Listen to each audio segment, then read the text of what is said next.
Integrity. Big word. Kailangan ba? Kailangan ba consistent? Yun ba yung kung kung nakaharap ka sa ibang tao, tapos iba na pagtalikod nila? Namaskaram. Namaskaram, namaste, or namaskar is a Hindu greeting that says, the light in me sees and acknowledges the light in you, or the God in me sees and acknowledges the God in you. My name is Marky Mendoza. Welcome to Reiki with Marky and to another meaningful episode here in our YouTube channel. But before anything else, alam nyo na, syempre, do not forget to like, share, and subscribe to our YouTube channel. Do not forget to leave a comment down below. Mahilig ako mag-reply, kita nyo naman. So, mag-comment lang kayo na mag-comment and I'll make sure na if you have any topics, yun ang susunod natin next time. Ang mahalaga syempre, we will address this and we will also share our wisdom on that. Also, naka-flash sa screen natin yung email address if you're going through any personal dealings that you may be needing our spiritual advice and guidance. Send us an email. We will also honor and respect your identity should you wish to remain anonymous. Ang mahalaga ay matulungan namin kayo. So, welcome in our episode for today. So, as you can see, iba naman yung setting natin. Di ba? At saka medyo marami tayong kwintas ngayon, maraming budget. Iba din, no? Kala ko nga Celia Rodriguez yung peg natin today. Sorry na. Ang episode natin today is yet another meaningful na topic because this is really something that same as the other topics that we have discussed, lahat yung pinagdaanan ko, honestly. And to be honest, wala naman ako i-share dito sa channel natin na hindi ko napagdaanan, na hindi ko ginamit, and hindi naging effective. Especially, hindi lang sa akin, kundi sa mga ibang tao na napag-sharean ko din ng wisdom na ito. And today, in our episode, we are going to discuss integrity. Okay, so why do we need to discuss and focus on integrity? Because, you know, in this channel, Reiki with Marky is a perfect venue for us to find opportunities on how we will shift positive. Ayan na naman yung kamay ko. Okay? How we're going to shift positively.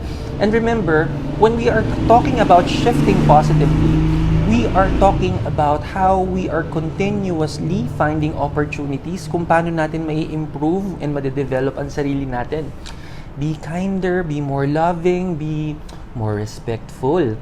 Living a life full of Reiki kasi we are following the 5 Reiki Principles and we are keeping our feet on the ground because we have 3 universal spiritual laws that will govern our thoughts, decisions, and actions.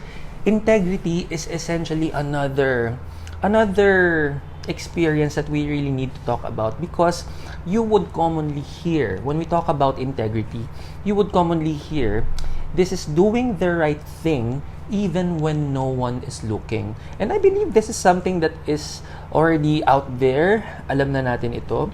But sa totoo lang, yung meaning ng integrity na yon is only the tip of the iceberg. And I will also share kung how I also developed this wisdom on my own and to realizing that this is really something that is also important for us. Yan na naman. To shift our lives positively. Now, anong idadagdag natin dun sa idea nun sa sinabi kong statement? Kasi sabi ko nga, this is only the tip of the iceberg. So, yes, totoo na doing the right thing when no one is looking. Pero also, ang integrity, ang idadagdag natin sa wisdom na yun ay kung ano ka sa mga tao sa paligid mo, whether it's friends or your family, and even to strangers, even to people that you do not know. Kung ano ka sa mga taong yon, dapat kahit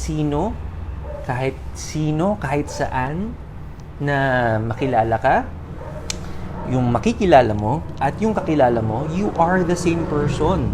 So meaning, how you treat others, whether they're friends, their family, they're your peers, workmates, bosses, equally, it does not discriminate.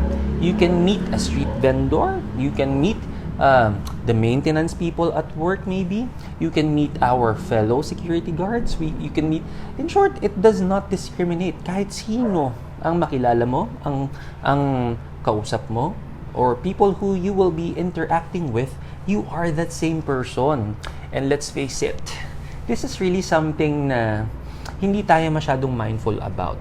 And I am not bulletproof on this. And in fact, I am very, very guilty on this. Kasi there is so much discrimination, lalo before sa akin, kung how I interact with people.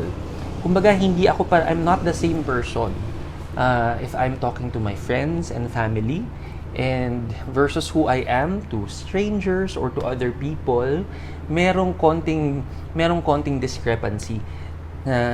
I can be the nicest to these people who I truly care about, my friends and family, pero not so much kung hindi tayo okay, kung hindi tayo close. So medyo selective, okay?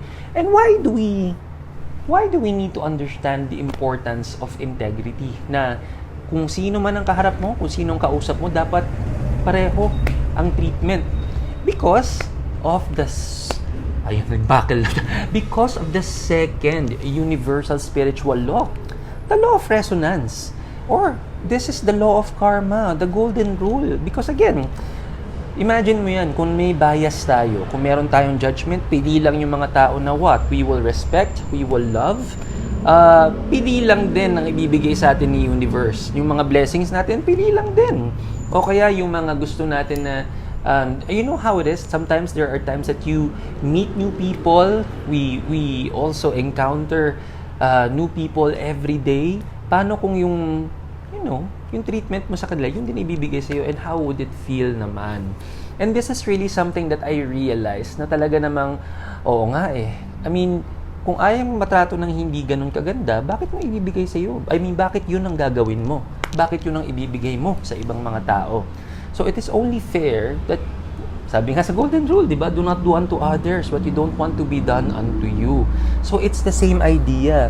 Ibabalik ko rin kayo sa ating first universal spiritual law, yung law of synthesis, because this was my story, and it's possible na this can be your story too.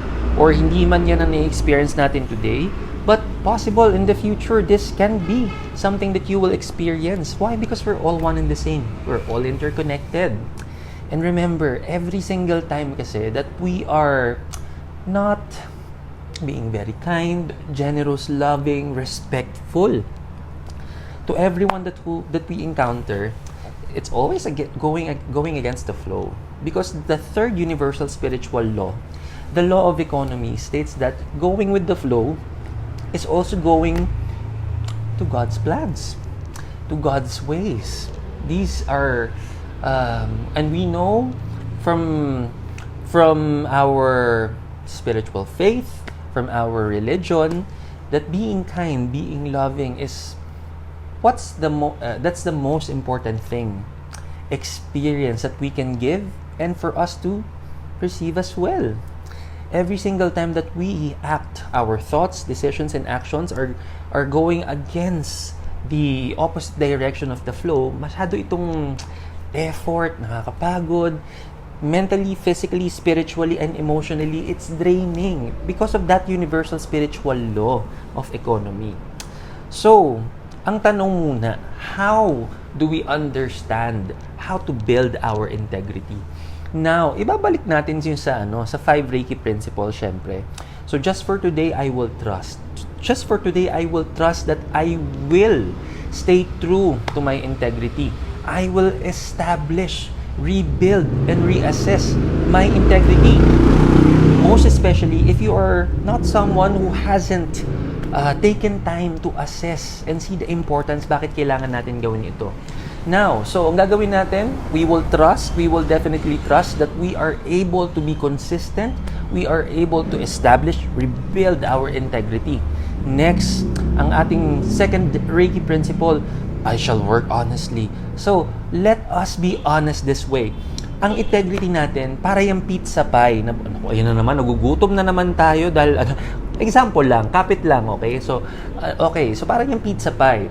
So, alam mo yung Tito Boy, abunda moment, sasabihin ni Tito Boy na humarap ka sa salamin, tapos sasabihin mo sa salamin yung reflection mo kung ano ka, yung ganun.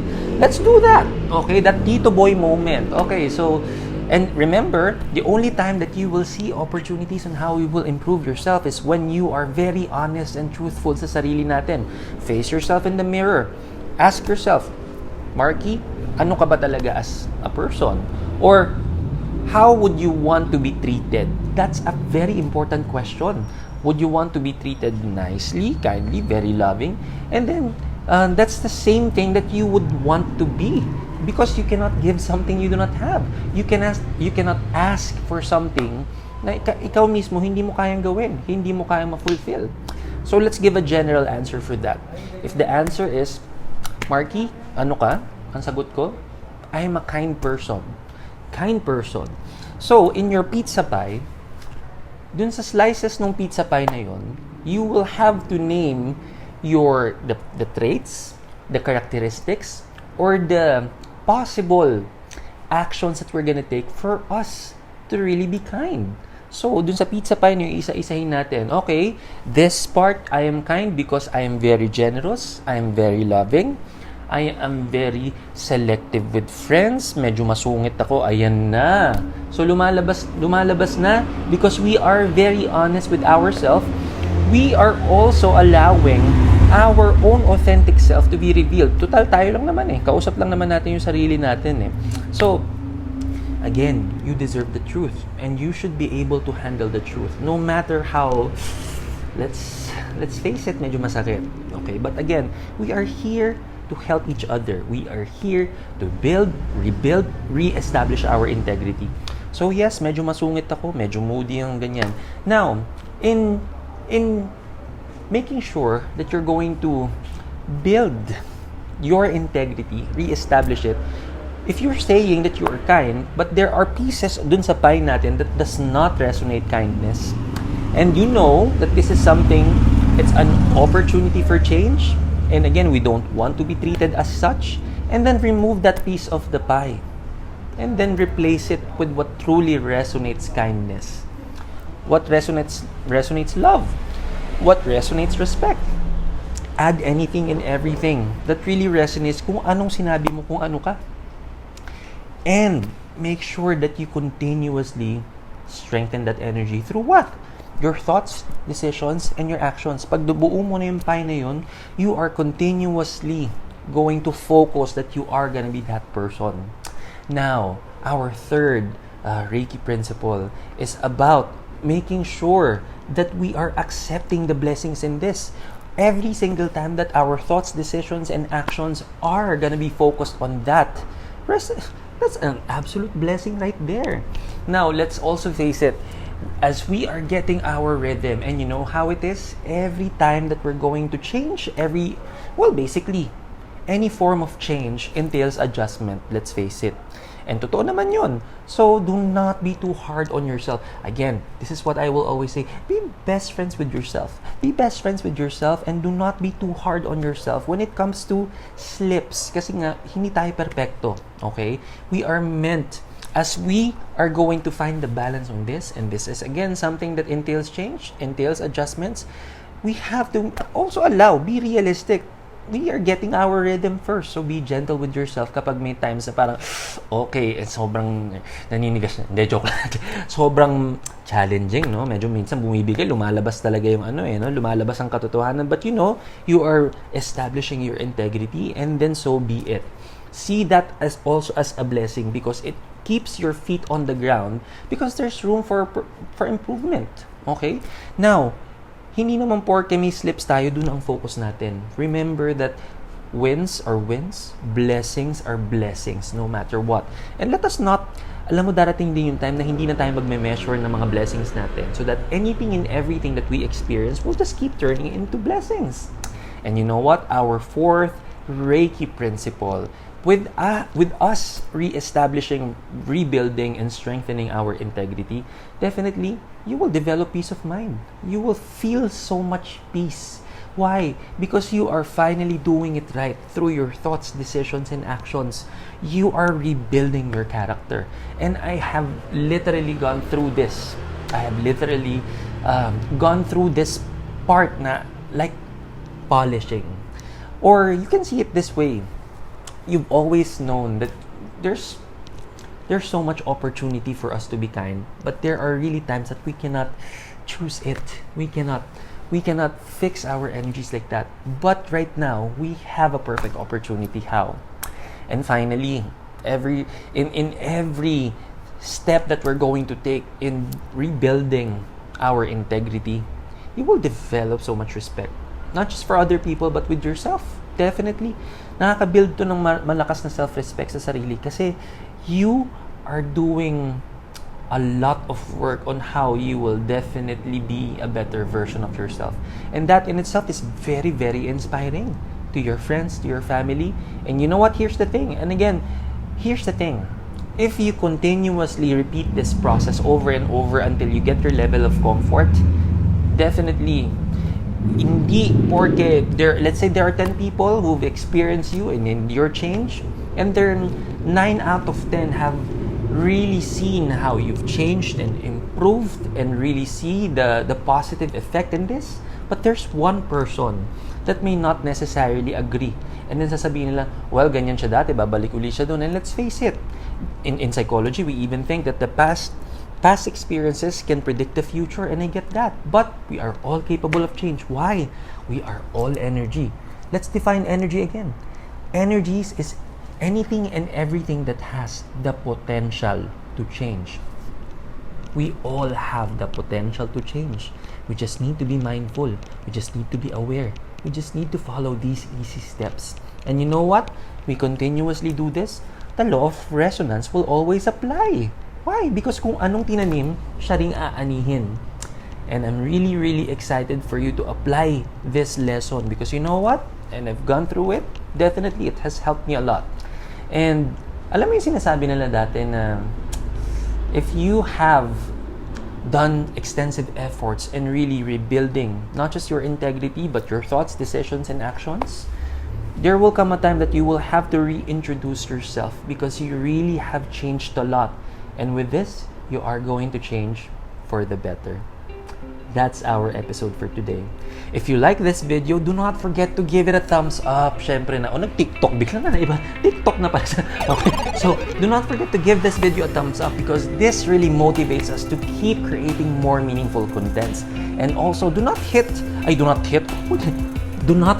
to hit the bell button para naman ma-notify kayo sa mga upcoming videos namin. Dahil you know what? G kaming gumawa ng maraming videos para marami kaming matulungan like you. Kayong nanonood. Do not forget to like, share, and subscribe to our YouTube channel. I-share nyo rin sa friends and family para naman, the blessing, it will keep flowing. Let this opportunity na ikaw yung maging source ng blessing. So, my name again is Marky Mendoza na nagpapaalala na to keep trusting the process na mas karang.